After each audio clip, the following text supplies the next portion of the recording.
Okay जी, हम start करते हैं जी। इंट्रोडक्शन टू कैलकुलस, जो कि हमारा कोर्स भी है प्री कैलकुलस। अब बेसिकली जो कैलकुलस है वो मैथमेटिक्स की एक ऐसी ब्रांच को हम कहते हैं जिसके अंदर हम डिफरेंट चेंजेस को डिस्कस कर रहे होते हैं। लाइक डिफरेंट ऑब्जेक्ट्स के अंदर आने वाली जो चेंजेस है उनको हम डील करते हैं। ये तो हो गया रियल लाइफ के अंदर, लेकिन मैथमेटिक्स के अंदर जो है वो कैलकुलस हमारी हेल्प करती है डिफरेंट टाइप ऑफ फंक्शंस के अंदर जो आने वाली चेंजेस होती हैं उनको फाइंड आउट करने के लिए हम कैलकुलस का जो है वो बेसिकली यूज़ करते हैं।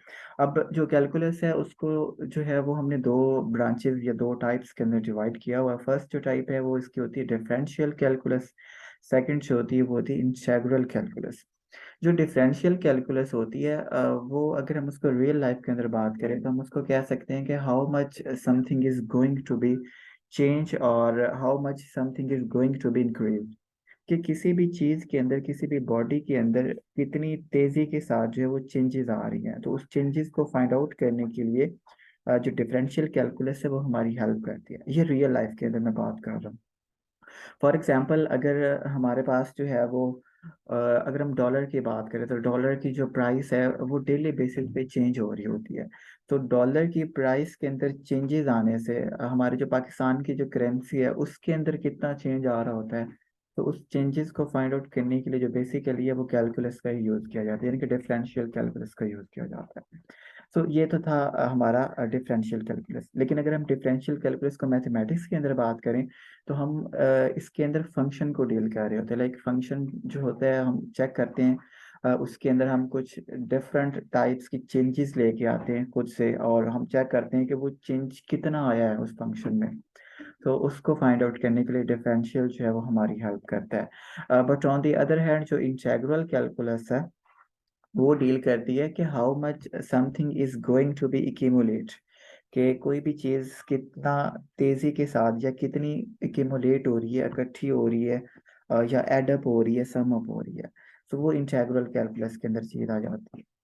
तो ये इसकी रियल लाइफ के अंदर आ जाता है। इसी तरह अगर हम इसके मैथमेटिक्स के अंदर बात करें तो हम इसको कह सकते हैं कि कोई भी फंक्शन जो है वो कितनी ज़्यादा एडअप हो रहा है, या डिफरेंट टाइप के जो फंक्शन होंगे वो जो है वो एडअप किस तरह से हो रहे होते हैं या वो एक्यूमुलेट किस तरह हो रहे होते हैं।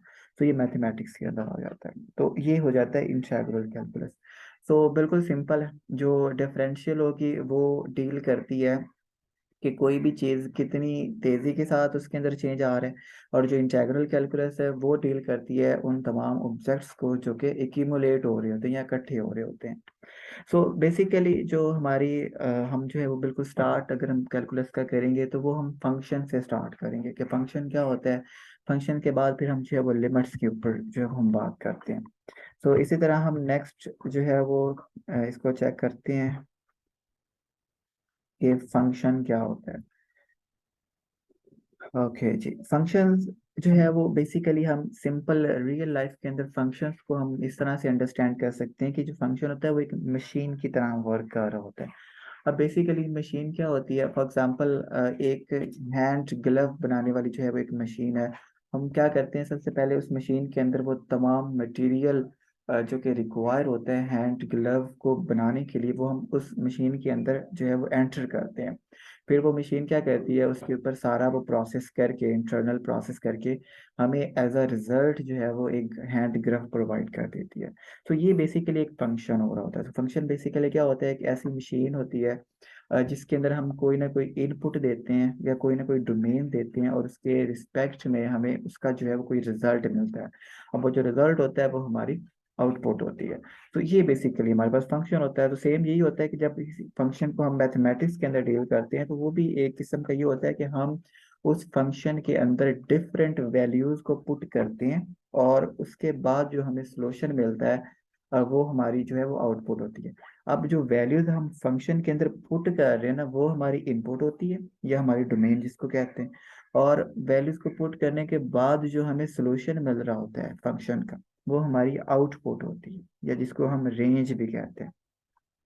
तो ये बेसिकली जो है था वो कॉन्सेप्ट था फंक्शन का। मैथमेटिक्स के अंदर हम फंक्शन को जो है वो डिनोट करते हैं एफ ऑफ एक्स के साथ। अब यहाँ पे याद रखिएगा कि जो एक्स है ये हमारे पास इंडिपेंडेंट वेरिएबल है। अब इंडिपेंडेंट वेरिएबल का मतलब ये होता है कि इसके पास जो है वो तमाम वैल्यूज मौजूद होती हैं, ठीक है, सारी वैल्यूज जितनी भी रियल लाइन के ऊपर होती हैं वो सारी इसके पास एग्जिस्ट करती हैं।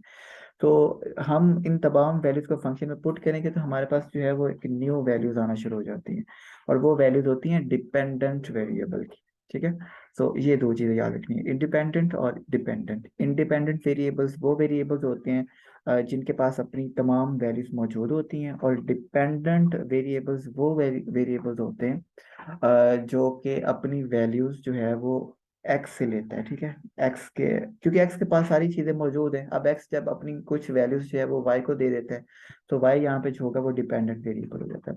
हम इसको जो है वो एक और बड़ी इजीली एग्जांपल समझ सकते हैं, जिस तरह डॉटर एंड मदर का रिलेशन होता है। तब इन दोनों में से जो मदर होती है ना वो इंडिपेंडेंट होती है, बिकॉज मदर के पास वो तमाम फैसिलिटीज मौजूद होती हैं जो कि वो अपनी डॉटर को प्रोवाइड कर सकती हैं। सो मदर जो है वो यहाँ पे एज अ इंडिपेंडेंट वेरिएबल है, और जो डॉटर होगी वो डिपेंडेंट वेरिएबल होगी, क्योंकि वो मदर के ऊपर डिपेंड कर रही है, उसको जिस चीज़ की भी ज़रूरत होगी वो अपनी मदर से डिमांड करेगी कि वो उसको प्रोवाइड करे। सो डॉटर होगी वो आपके पास dependent variable as a consider की जाएगी, और जो मदर होती है वो इंडिपेंडेंट। सेम यहाँ पे भी फंक्शन के अंदर जो एक्स होता है ना, एक्स वेरिएबल, वो एज अ इंडिपेंडेंट होता है क्योंकि इसके पास अपनी सारी वैल्यूज मौजूद होती हैं, और जो वाई होता है ना, वाई वो डिपेंडेंट होता है क्योंकि वाई जो होगा वो अपनी अपनी वैल्यूज लेने के लिए एक्स के साथ जो है वो कांटेक्ट करता है। तो ये बेसिकली फंक्शन का कॉन्सेप्ट था। सो आई होप आपको जो है वो इसकी अंडरस्टैंडिंग होगी। हम इसको इस तरह जो है वो ग्राफिकली भी समझ सकते हैं कि जो फंक्शन है वो जो है वर्क करता है जस्ट लाइक अ मशीन। हम उस मशीन के अंदर कुछ इनपुट दे रहे हैं, लाइक आप इसको कह लें कि ये हमारे पास एक सफेयर बॉल्स हैं, ठीक है, यानी कि सर्कुलर बॉल शेप के अंदर कुछ ऑब्जेक्ट्स हैं। तो जब हम इसको फंक्शन के अंदर पुट करते हैं, इस मशीन के अंदर एंटर करते हैं, तो जो हमें आउटपुट मिलती है वो आप देख सकते हैं कि ये स्केयर फॉर्म के अंदर जो है वो बॉक्सेस आपको मिल रहे हैं। तो यही बेसिकली हमारा जो है वो फंक्शन होता है। इसी तरह हम नेक्स्ट जो है वो बात करते हैं, जिस तरह हमने इनपुट आउटपुट की बात की थी। तो ये जितनी भी वैल्यूज होती हैं जो हमारी इनपुट के अंदर आती है हम उसको डोमेन कहते हैं, ठीक है। और वो वैल्यू जो हम फंक्शन के अंदर पुट कर रहे हैं हम उसको डोमेन एलिमेंट कहते हैं। लाइक अगर हम वन पुट कर रहे हैं तो वो हमारा डोमेन एलिमेंट वन हो जाता है, अगर हम टू पुट कर रहे हैं तो वो हमारा डोमेन एलिमेंट टू हो जाता है। इसी तरह हम इस वेरिएबल्स जिसके पास अपनी सारी वैल्यूज होती है हम उसको इंडिपेंडेंट वेरिएबल कहते हैं, ठीक है। और इंडिपेंडेंट वेरिएबल कौन कौन से होते हैं? वो एक एक्स होता है, वो टी हो सकता है, वो थीटा हो सकता है, ठीक है। तो ये सारे जो वेरिएबल है ये इंडिपेंडेंट वेरिएबल्स होते हैं। ये डोमेन इनपुट के ऊपर बात होगी। इसी तरह अगर हम आउटपुट के ऊपर बात करें, तो आउटपुट जो होती है हम उसको रेंज कहते हैं, ठीक है। यानी कि जब हम वैल्यूज को फंक्शन में पुट करते हैं और बाद में जो हमें सोल्यूशन मिलता है वो हमारे पास रेंज होता है। अब वो जो सोल्यूशन मिल रहा है अगर वो एक सिंगल सोल्यूशन होगा ऑब्वियसली तो उसको हम रेंज एलिमेंट कहते हैं। फॉर एग्जाम्पल अगर हमने फंक्शन के अंदर वन पुट किया है और हमें सोल्यूशन मिल गया फाइव, तो यहाँ पे फाइव जो होगा वो रेंज एलिमेंट होता है। अगर हमें सोल्यूशन टेन मिलता है तो हाँ इसका मतलब है कि वो हमारा रेंज एलिमेंट हो जाता है। और ये जितने भी हमें सोल्यूशन मिलेंगे आउटपुट के अंदर वो सारे के सारे डिपेंडेंट वेरिएबल के होते हैं, ठीक है, जिसको हम वैल्यूज ऑफ फंक्शन भी कहते हैं। तो ये बेसिकली इसका जो था वो ग्राफिकली सॉरी फिजिकली इसका मीनिंग था फंक्शन का। तो हम जो है वो नेक्स्ट अंडरस्टैंड करते हैं कि हम फंक्शन को सॉल्व कैसे कर सकते हैं। तो the statement is how to evaluate the functions. अब ये हमारे पास कुछ एग्जांपल दी हुई है, like f of x is equals to 3x square plus 5x plus 1 and we have to find the values of f of 2। अब इसका मतलब बेसिकली ये है कि जो फंक्शन गिवन है आपने इसके अंदर जहां जहां पे x है ना उसको 2 के साथ रिप्लेस कर देना है, और फिर चेक करना है कि उसका जो सोल्यूशन क्या बन रहा है। तो आप देखेंगे कि फंक्शन के अंदर ये हमने सारा एज इट इज फंक्शन लिख लिया, तो जहां जहां पे x है हमने इसको 2 के साथ रिप्लेस कर दिया। तो ये x पावर 2 था तो हम इसको लिखेंगे 2 पावर 2। ये 5x था, सो x की जगह पे ये 2 एज इट इज आ गया। अब हम इसको सॉल्व करेंगे, 2 पावर 2 जो होता है वो 4 होता है, और ये बनेगा फिर आगे नेक्स्ट 3 4 12, 5 2 10, और ये प्लस 1 एज इट इज आ गया। हम इन सबको ऐड करें तो ये 23 बन जाता है। तो ये इसका सोल्यूशन है। तो इसका मतलब ये है कि जब हमने फंक्शन के अंदर 2 पुट किया था तो हमें जो फंक्शन के अंदर चेंजेस देखने को मिली थी वो 23 जो है वो चेंजेस आ रही है। आप इसको यूँ समझ लीजिए ये 23 स्टेप्स हैं या 23 लेवल्स हैं, इस तरह की जो है वो चेंज आ रही है। तो ये बेसिकली फंक्शन को जो है वो सॉल्व करने का मेथड। ठीक है, क्लियर है यहाँ तक? ओके। जी सर, क्लियर है। थैंक तो सिमिलरली ये कुछ आपके लिए असाइनमेंट्स प्रॉब्लम्स हैं, लाइक ये एक फंक्शन गिवन है you. G of sir, x बिल्कुल इज ठीक है। क्लोज टू 10x माइनस 3, तो ये वो आपके टारगेट पॉइंट्स है जिनको आपने सॉल्व करना है।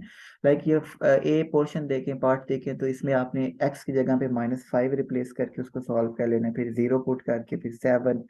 तो ये इस तरह से जो है वो फिर आप इसको चेक कर सकते हैं। कोई अगर मसला हो तो वो मुझे बता दीजिएगा। तो ये कुछ बेसिक्स था। ठीक है, नेक्स्ट जो है वो हमारा जो मेन टॉपिक है वो ये लिमिट ऑफ अ फंक्शन से स्टार्ट हो रहा होता है। फंक्शन को हमने डील कर लिया, अब हम देखेंगे कि लिमिट ऑफ अ फंक्शन क्या होता है। याद रखिएगा, किसी भी फंक्शन के ऊपर हम लिमिट तब अप्लाई करते हैं जब हमारा फंक्शन हमें कोई डेफिनेट सोल्यूशन नहीं दे रहा होता, पॉसिबल सोल्यूशन ना दे रहा होता। आप अगर गौर करें तो प्रीवियस एग्जांपल जो हमने की थी, हमने इसके अंदर 2 को पुट किया था, तो 2 पुट करने के हमें 23 सोल्यूशन मिला था जो कि डेफिनेट सोल्यूशन है। इसी तरह यहाँ पे हम अपनी जो है वो अपनी मर्जी से वैल्यूज पुट कर रहे हैं और हमें कोई ना कोई सोल्यूशन मिल रहा है। सम टाइम हमारे पास एक ऐसे प्रॉब्लम्स आ जाती हैं कि हम अगर कुछ ऐसे फंक्शन आ जाते हैं, अगर हम उन फंक्शन के अंदर कुछ वैल्यूज पुट करें तो हमें उसका कोई सोल्यूशन ही नहीं मिलता, यानी कि मीनिंगलेस सोल्यूशन मिल रहा होता है। तो देन फिर हम वहाँ पे लिमिट का कॉन्सेप्ट यूज करते हैं। हम उस फंक्शन को जो है वो बाउंड कर देते हैं, उसके ऊपर रिस्ट्रिक्शन लगा देते हैं, उसके ऊपर लिमिट्स अप्लाई करते हैं कि हम अपने फंक्शन को जो है वो एक खास लिमिट के अंदर रहते हुए उसको सॉल्व करेंगे, फिर वो हमें जो है वो सोल्यूशन मिल जाता है। तो मैथमेटिकली हम लिमिट को जो है वो डिनोट करते हैं, limit at x approaches to a f of x is equals to l. इसका मतलब ये होगा कि ये एफ ऑफ एक्स आपका एक फंक्शन है, हमने उसके ऊपर लिमिट अप्लाई की है, और कहाँ से लेकर कहाँ तक, एक्स अप्रोचेस टू ए, ये वो एक खास लिमिट है जो जहां तक हमने अपने फंक्शन को बाउंड रखना है। और इक्वल्स टू एल, एल का मतलब होता है कि वो हमारे पास सोल्यूशन होगा जो हम इसको सॉल्व करके फाइंड आउट करते हैं। तो ये बेसिकली फंक्शन का कॉन्सेप्ट आ जाता है। तो इसी तरह फंक्शन की जो है वो आप डेफिनेशन भी जो है बता मैंने दी है, लेकिन आप इसकी जो है ये भी याद रख सकते हैं, ये इसकी नोटेशन है कि limit x approaches to f of x is equals to l. और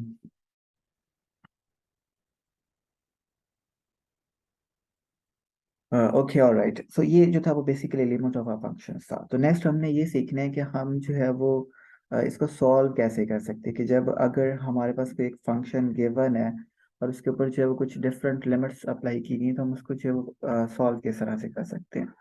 तो उसको सॉल्व करने से पहले जो आपने जो है वो इसकी दो टाइप्स है उसको याद रखने हैं। एक होती है लेफ्ट हैंड लिमिट और एक होती है राइट हैंड लिमिट। तो लेफ्ट हैंड लिमिट को मैथमेटिकली डिनोट करते हैं limit of a function at x approaches to A. आपने ए के ऊपर ये छोटा सा नेगेटिव साइन जो है वो ये चेक, अगर नेगेटिव साइन शो करता है कि हम अपने फंक्शन को नेगेटिव यानी कि लेफ्ट साइड से अप्रोच कर रहे हैं। और राइट हैंड लिमिट का मतलब जो होता है कि आपकी जो डेफिनेशन होगी, limit at x approaches to a positive, यानी कि ए के ऊपर छोटा सा पॉजिटिव की जो नोटेशन है वो शो हो रही होती है।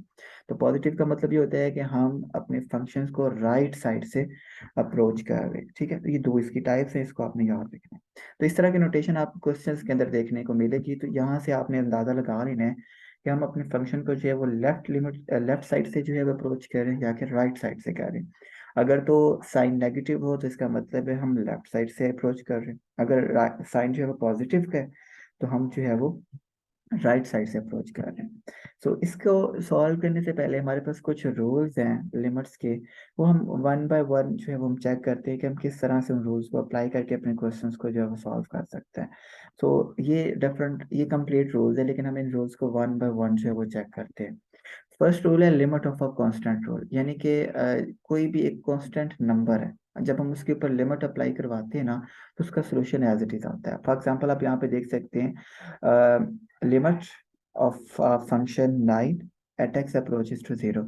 इसका मतलब ये है कि 9 जो है ये आपके पास एक फंक्शन है और हमने जो है वो इसके अंदर लिमिट पुट करनी है एक्स अप्रोचेस टू 7। तो अब देखिए 9 जो है वो तो एक कांस्टेंट नंबर, तो कांस्टेंट नंबर के ऊपर लिमिट अप्लाई ही नहीं होती, तो हमें वो 9 जो सोल्यूशन है वो एज इट इज मिल जाता है। ठीक है, तो बस ये इसका सोल्यूशन है और यही लिमिट ऑफ अ कांस्टेंट है। या किसी भी कांस्टेंट नंबर के ऊपर जो लिमिट होती है ना, वो कांस्टेंट ही रहती है, वो उसके ऊपर अप्लाई ही नहीं होती। तो जो फंक्शन होगा वही हम एज इट इज लिख लेते हैं। तो यहाँ पे फंक्शन 9 था तो हम 9 एज इट इज सोल्यूशन लिख लेंगे। अगर यहाँ पे 10 होता 9 की जगह पे तो हमारा 10 ही सोल्यूशन आ जाता था। अगर यहाँ पे 100 होता तो हमारा सोल्यूशन 100 आ जाता था, क्योंकि ये नंबर ही कांस्टेंट है। तो इसका मतलब है कांस्टेंट नंबर के ऊपर जो लिमिट है वो अप्लाई ही नहीं होती, ये आपने याद रखना है। उसके बाद नेक्स्ट जो है वो सेकंड रूल है लिमिट ऑफ अ सम। सम का मतलब ये होता है कि जब दो डिफरेंट वैल्यूज आपस में ऐड हो रही होती है, लाइक आप यहाँ पे देख सकते हैं x+10, ये दो वैल्यूज जो कि ऐड हो रही हैं और इसके ऊपर हमने लिमिट अप्लाई की हुई है, limit at x approaches to 8। यहाँ पे याद रखिएगा कि x जो है वो 8 को अप्रोच कर रहा है, तो इसका मतलब ये होगा कि हम x की जगह पे 8 को रिप्लेस कर देंगे। ठीक है। एक और बात याद रखनी कि x अप्रोचेस टू 8 का मतलब ये है कि x जो है वो एग्जैक्टली 8 के इक्वल नहीं है। ये जो है वो 8 के बिल्कुल करीब करीब कोई नंबर पड़ा होगा। ठीक है। एग्जैक्टली 8 नहीं है, एग्जैक्ट 8 नहीं है, लेकिन 8 के जो है वो बिल्कुल करीब करीब कोई नंबर होगा जो कि ये x को शो करे, लेकिन हमने उसको राउंड ऑफ करके 8 बना दिया। लाइक हम इसको इस तरह कह सकते हैं कि ये 7.999 है, तो जब हम उसको राउंड ऑफ करेंगे तो वो 8 हो जाता है।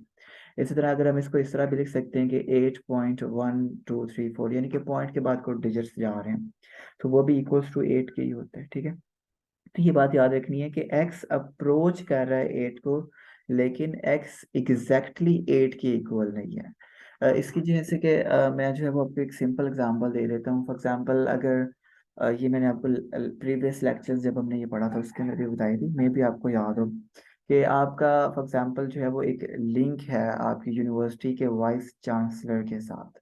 तो इसका मतलब ये है कि आपकी अप्रोच वीसी के साथ है, लेकिन आप एग्जैक्ट वीसी नहीं है। ठीक है। यहाँ पे भी वही मतलब है कि एक्स की जो अप्रोच है वो 8 तक है, लेकिन एक्स जो है वो एग्जैक्टली 8 नहीं है। तो काम हम वही करेंगे, हम जस्ट रिप्लेस करेंगे, एक्स को 8 के साथ रिप्लेस करेंगे, तो आप ये देख सकते हैं, तो ये बनेगा फिर 8+10, तो इनको ऐड करेंगे तो ये 8 ही ना जाता है। तो बेसिकली रूल ये कहता है कि अगर आपके पास दो या दो से ज्यादा वैल्यूज ऐड अप हो रही हो या सब्ट्रैक्ट हो रही हो, तो आपने उन दोनों के ऊपर लिमिट सेपरेट अप्लाई करवा देनी। हमने एक्स के ऊपर लिमिट सेपरेट अप्लाई कर दी, 10 के ऊपर सेपरेट अप्लाई करवा दी।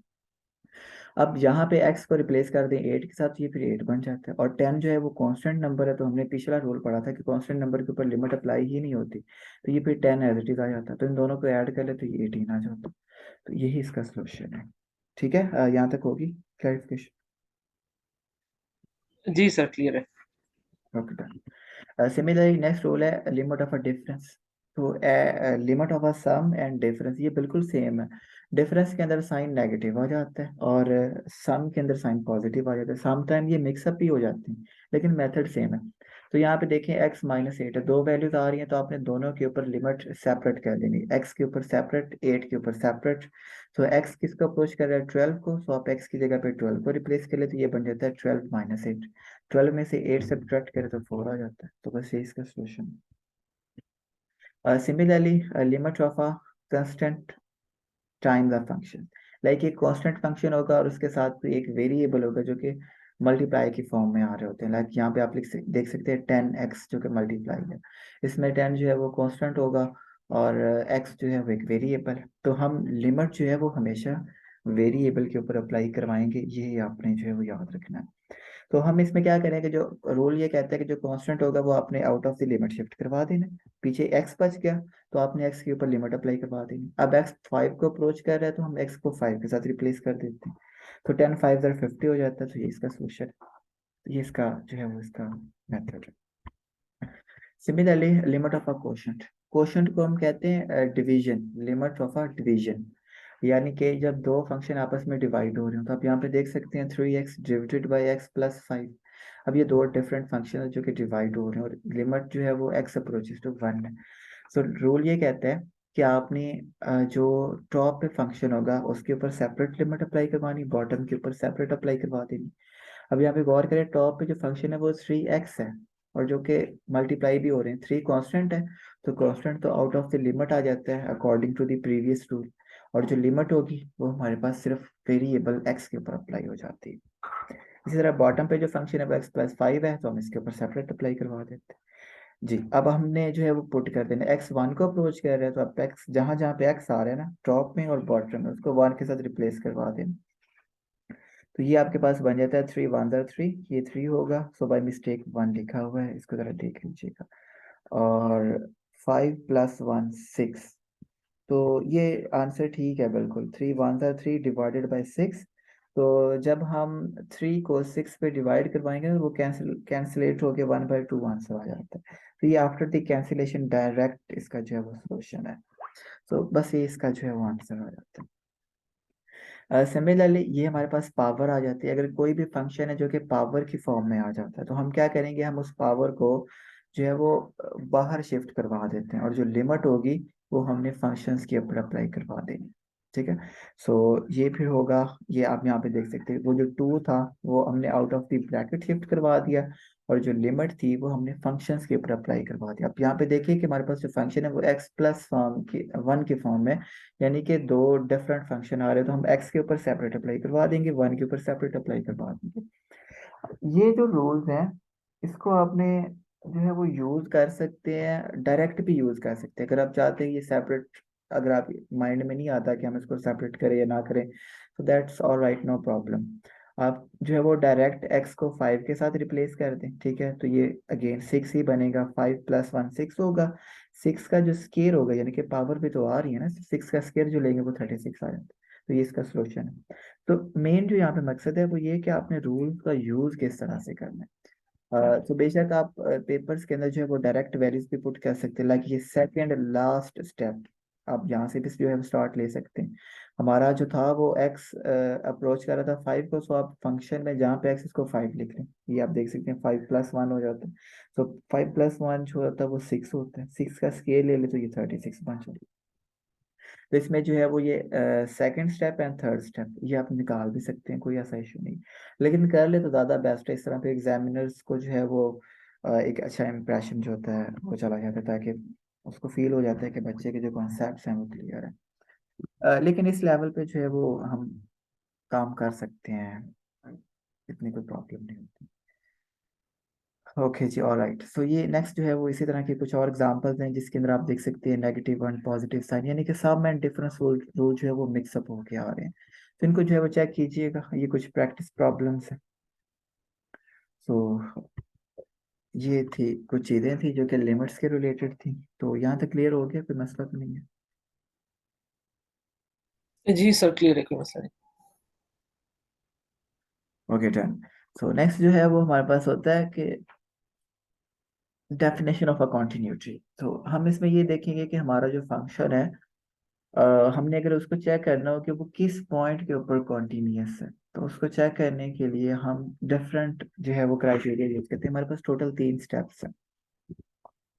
हम स्टेप नंबर 1 के अंदर देखेंगे कि वो फंक्शन जिस नंबर के ऊपर डिफाइन हो रहा है, हम उस फंक्शन के अंदर उस नंबर को पुट करके चेक करते हैं। अगर तो हमें सोल्यूशन कोई डेफिनेट मिलता है, जिसका मतलब है हमारा फर्स्ट स्टेप जो है वो यहाँ पे अप्रूव हो गया। ये हम नेक्स्ट एग्जांपल में देखेंगे, फिर मजीद आपकी स्टेप की अंडरस्टैंडिंग हो जाएगी। फिर हमने बेटा उस फंक्शन के ऊपर अपनी left hand limit and right hand limit दोनों फाइंड आउट करनी है। और थर्ड स्टेप ये होगा कि हमारा जो सेकंड स्टेप और जो फर्स्ट स्टेप है, अगर इन दोनों के जो सोल्यूशन है वो सेम आते हैं, तो फिर हम कहेंगे कि वो जो हमारा फंक्शन है वो कॉन्टिन्यूस है, अदरवाइज वो हमारा डिसकॉन्टिन्यूस हो जाता है। ये टोटल 3 स्टेप है। अब हम इसको अप्लाई कैसे करना है, हम इसको एग्जांपल से समझ लेते हैं। क्वेश्चन की स्टेटमेंट है, check the continuity of a function f given by a f of x is equals to 2x plus 3 at x is equals to 1। Question ये है कि आपके पास एक पॉइंट है x इज इक्वल टू 1, यानी कि 1 एक ऐसा पॉइंट है जिसके ऊपर हमने चेक करना है कि जो हमारा given function f of x is equal to 2x plus 3 ये कॉन्टिन्यूस है या नहीं है। तो यहाँ पे जो 1 है ना, ये हमारा वो पॉइंट है जिसके ऊपर हमने चेक करना है। तो अकॉर्डिंग टू द डेफिनेशन आप देख सकते हैं कि x approach x is equals to a. ठीक है, तो ये ए जो है कि ये वो हमारा पॉइंट होगा जिसके ऊपर हमने चेक करना होता है। तो क्वेश्चन के अंदर ये हमारे पास 1 है, तो इसका मतलब है ये इस एक जगह पे 1 आ जाता है। तो 1 पॉइंट के ऊपर हमने अपने फंक्शन को चेक करने के वो कॉन्टिन्यूस है या कि नहीं है। सो वही स्टेप हम फॉलो करेंगे। हम इसमें चेक करेंगे कि f of x is continuous at x is equal to 1। तो हम क्या करेंगे, हम अपने फंक्शंस का जो है ये हम सेकंड स्टेप कर रहे हैं। सेकंड स्टेप ये था कि हमने लिमिट अप्लाई करनी थी, limit at x approaches to f of x. ठीक है, और वो एग्जिस्ट करनी चाहिए। तो यहाँ पे आप बेटा देखें कि हमारा x जो है वो इक्वल टू 1 के, तो हम आप देखिएगा कि limit at x approaches to 1 f of x. तो फंक्शन क्या था, एफ ऑफ एक्स की जगह पे हम उसकी वैल्यू लिख लेंगे जो कि होता है 2x+3। तो इसका मतलब ये होगा कि हमारा जो फंक्शन है उसके ऊपर जो लिमिट अप्लाई हो रही है वो x अप्रोचेस टू 1 है, और जो फंक्शन है वो 2x+3 है। तो इसका मतलब है जहाँ पे x है आप उसको 1 के साथ रिप्लेस कर दें, तो ये फिर बन जाता है 2 1 2 + 3, तो ये 5 आ जाता है। ठीक है, इसका मतलब ये है कि जब हमने फंक्शन के अंदर लिमिट अप्लाई की है इस पॉइंट 1 के ऊपर, तो हमें 5 इसका सोल्यूशन मिला है जो कि एक डेफिनेट सोल्यूशन है, और हमने यही देखना था। उसके बाद हम राइट हैंड साइड का मतलब ये होता है कि ये जो हमारा फर्स्ट स्टेप है, फर्स्ट स्टेप ये कहता है कि आपने अपने फंक्शन के अंदर वो वैल्यू को पुट करना है जिसके ऊपर आप चेक कर रहे हैं कि वो फंक्शन कॉन्टिन्यूस है या नहीं। अच्छा, अब हम क्वेश्चन के अंदर किस पॉइंट के ऊपर चेक कर रहे हैं, 1 के ऊपर। तो इसका मतलब ये है कि फंक्शन के अंदर जहाँ पे x है ना वहाँ पे 1 पुट कर देना है। तो ये फिर बनेंगे f(1) = 2 × 1 + 3। तो ये 2 × 1, ये वो 1 जो है ये इस x की जगह पे हमने रिप्लेस कर दिया। तो अब देखेंगे इसको जब हम सॉल्व करेंगे तो फिर भी हमें सोल्यूशन 5 मिल गया। ठीक है, तो आप यहाँ पे देखें अकॉर्डिंग टू द डेफिनेशन ये हमने फर्स्ट स्टेप भी कर लिया और सेकंड स्टेप भी कर लिया, और थर्ड स्टेप भी यही कहता है कि अगर आपका स्टेप नंबर 1 और स्टेप नंबर 2 के सोल्यूशन इक्वल आ जाते हैं तो इसका मतलब है कि वो जो पॉइंट है वो कॉन्टिन्यूस है। आप यहाँ पे देख सकते हैं कि हमारी जो लेफ्ट हैंड साइड का सोल्यूशन और राइट हैंड साइड का सोल्यूशन दोनों 5 5 आ रहे हैं। आप लेफ्ट एंड राइट की जगह पे आप ये लिख लें स्टेप नंबर 1 और स्टेप नंबर 2। ठीक है, so according to the definition, तो ये फिर ज़्यादा आपके लिए कन्वीनियंट होगा, इससे कंफ्यूजन नहीं होगी लेफ्ट एंड राइट की जगह पे। स्टेप आगे पीछे हो सकते हैं, कोई मसला नहीं है, आप सेकंड स्टेप फर्स्ट पे कर लें या फर्स्ट जो है वो एज इट इज चलते जाएं, इट्स डजंट मैटर। बस जो आपने चेक करना है वो ये होगा कि आपका फर्स्ट स्टेप और सेकंड स्टेप का जो सोल्यूशन है वो सेम होना चाहिए। तो आप देख सकते हैं फर्स्ट एंड सेकंड दोनों का 5 5 आ रहा है, तो इसका मतलब ये होगा कि हमारा जो फंक्शन है वो कॉन्टिन्यूस है। अगर फॉर एग्जाम्पल जो सोल्यूशन है वो डिफरेंट आ जाता है, लाइक अगर एक 5 आता है दूसरा 4 आता है, इसका मतलब है हमारा जो फंक्शन होगा वो उस 1 पॉइंट के ऊपर कॉन्टिन्यूस नहीं, वो फिर डिसकॉन्टिन्यूस हो जाता है। तो ये इसका जो है वो प्रोसेस है कि हम किस तरह से किसी भी फंक्शन को चेक कर सकते हैं कि वो किस खास पॉइंट के ऊपर कॉन्टिन्यूस है या कि नहीं है। ठीक है जी, यहाँ तक क्लियर है? जी सर, क्लियर है। ओके,